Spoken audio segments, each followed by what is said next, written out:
Hey guys, this is Eric Weingarten with Weingarten Racing. This will be a really quick video talking about this intake. This is the Unicorn. This is the Edelbrock 2892. I ordered this one in April 11th of 2021. Today's date is January 9th. I just received it 2 days ago, so January 7th is when this came in. So April 11th to January 7th. This intake, in my opinion, is the best small block Chevy 4150 manifold that's out there for the bigger cubic inch engines. On a 355, probably not the best choice, and some other ones too, but if you're doing a 421 or even a 400 racing, this is it. 383, you're kind of, it's probably not the right one, unless you're spending a lot of RPMs. Anyway, this is by far my favorite one. Back when I had ordered this for a customer, the retail price on it back then in April was $425. They are actually in stock now at Jegs. And Jegs, at least last I checked, had 15 in stock. The price went from $425 in April to $560.95 currently. That makes it the most expensive 4150 manifold for a small block Chevy that I know of for a 23 degree head. Obviously, the ones for some of the 13 degree stuff are more expensive, but or different angle heads are more expensive. But for a standard 23 degree head, this is the most expensive manifold now. So and maybe they did that because it's like supply versus demand. They probably had many orders coming in, and they just couldn't keep up. So to help with get less orders, they just raised the price through the roof. And I'm sure they had materials costs went up and everything else went too. But I'm just letting you know. Right now, it's the most expensive manifold for a 4150 23 degree head. Now, there is a slight difference because if you notice here, I've got a different one. So they did make some changes. So I'm just going to go through them really, really fast with you guys. First off, this is an old one. This one a customer had sent in because at the time we couldn't get this one. I tried warning them. I said there's no guaranteed date because they kept pushing this one back. Because when I first ordered it, it didn't say it was going to be January 7th before you got it.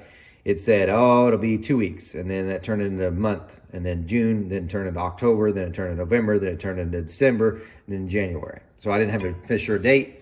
So the customer found this one online used, and it hadn't been ported here. But can't use it because someone decided I'm not paying $200 to port match and intake. I know what I'm doing. So it's wrong. So I told him I can't use this. That won't fit your heads. I'm not even going to try to make your heads or make this work. I'm not doing it. But it's here. So I'm going to show you a couple of differences. So the big thing is, if you ever wanted to see if you've got a new version of the old version, this is the Edelbrock logo on the older one. This is the Edelbrock logo on the newer one. Now, Edelbrock had some foundry changes and stuff since ordering this one that's happened and taken place. I'm not sure if they're still cast in California or where they're casting them now. But anyway, there has been some changes, obviously. So this big logo is a change from this. Now, there's a reason why I actually like that better, and I'm going to tell you why. For most of you guys, it affects none of you, especially if you're just bolting it on. But for me, a porter, I usually open up this bigger, and you'll see this one ported eventually. But I usually open up this bigger, and then make all of it bigger inside here as well. And what happens is right through here, it breaks through because they machine down this ledge here to put the logo. So typically you end up having weld here on the other side as well, just to make up for where it breaks through. And sometimes their early editions were way deep in there and had to weld this whole pad up. So if you look at this one, there's a couple things you could notice that's a difference. One, it doesn't go all the way out to the ends like it did here. Yay. Second one is, if you look at it, it's not, this is the ridge right here. That ridge is right into it. So what that means is they didn't have to machine as much for this logo, which is great for me because it means that maybe I won't have to weld in this area, and then it should be fine because it's really right through here. And if they didn't machine it in, probably enough material because it looks like there's more, which is great for me. I don't have to do any welding. I can just port it and be good to go. Now, I am going to set it on my block with a set of heads that these are going on to see if I'm going to have to machine down these sides here. Because I told you before in a previous video that I had to machine one of these down because it was sitting too high. So we'll see if I have to on that. Speaking of which, These entries are really close to a 1206. That's how they come from the factory. Nice radius and everything else. So really all you're going to have to do if you do anything is, if you're just trying to port match, or is just take that lip out. Do not make them larger. Do not do this. Don't do that. But if you're worried that you think you might do like that, don't touch them. Here's another thing you tell if you got the old or new. See this pad here? The older ones don't have that. So I'm sure that's machined something so they can put it in place to do their thing. So anyway, just something to be aware of. So I am going to put it on a block. Eventually you'll see it and see if I had to machine on this one. See if I have to grind some of this off to get it sit right with the heads. But this is the new one. They are available. They're very expensive. Thought I'd show you. As far as what I could tell from the inside, from my feeling and stuff, the ports are the same, which is great, because this was already a good design. Didn't have to alter it. So yeah, I will let you guys know, so you can get an idea. It looks pretty close to the same, but that's the only thing I really could tell is really the logo and where they put it. So I'll be doing some porting later and we'll get to find out. You guys take care. Okay guys, if that's all you're interested in seeing, that 2892 manifold from Edelbrock, you go ahead and stop the video now. But I wanted to make this last part of this video was addressing one of the comments made in a previous post. I'll go ahead and tell you what the comment was and how it kind of relates.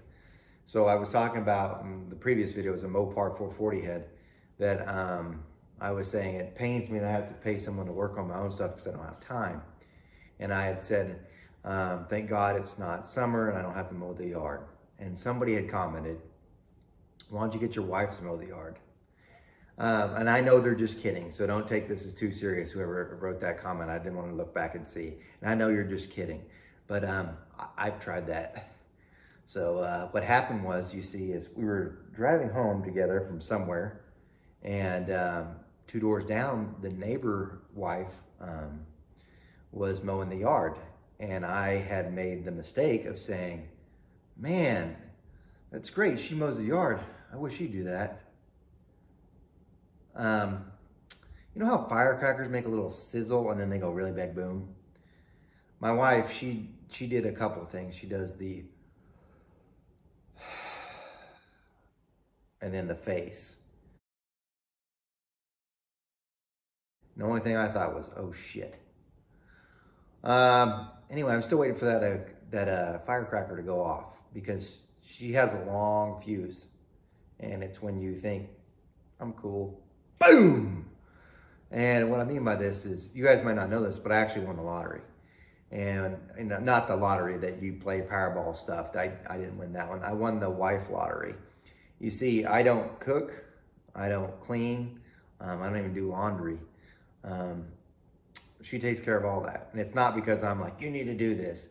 It's more to the fact that it's like, she doesn't want to wait for me to do it. Like, she wants it done like right then. And then if she wants me to cook, which I do cook rarely, but she knows if I cook something, she won't eat it. For instance, if I was to make dinner tonight, it'd be rice-a-roni. You're like, what do you mean rice-a-roni? Yeah, that's all I'd make would be rice-a-roni, because that's good for me. I'm good. And I'd probably actually lose weight doing this, because it felt fine for me. And why waste time making an expensive meal or doing something elaborate? That's me. So, but I don't want you to think that I'm like that male chauvinist that makes my wife do everything. I'm not. She just doesn't like the way I do it.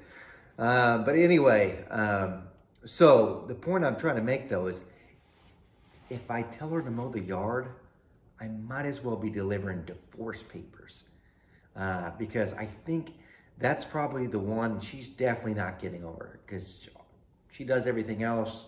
The yard's mine. You could do the yard. And honestly, I got to tell her she really is a great wife. She's also good looking to boot. But if it wasn't for her doing that, I can't do this. And she knows that. And I've never had to say, look, if I do all the stuff in the house, I can't do the stuff in the shop. I can't spend as many hours out here. She just knows. So I'm not going to ask her to mow the yard. That really would be that's it. I could probably get away more with saying, hey, I had an affair. Then I could, do you want to mow the yard? That one's going to be the line in the sand. By the way, I'd never have an affair. One, I'm too ugly and no one would consider it anyway, but also I respect my wife. So, point being though, thanks for the comment, but I can't do that one. Otherwise you'll be, it was in loving memory of Eric Weingartner. Let's be the next video. So anyway, thanks for listening. Other videos coming soon. So hopefully whoever made that comment knows I'm just kidding.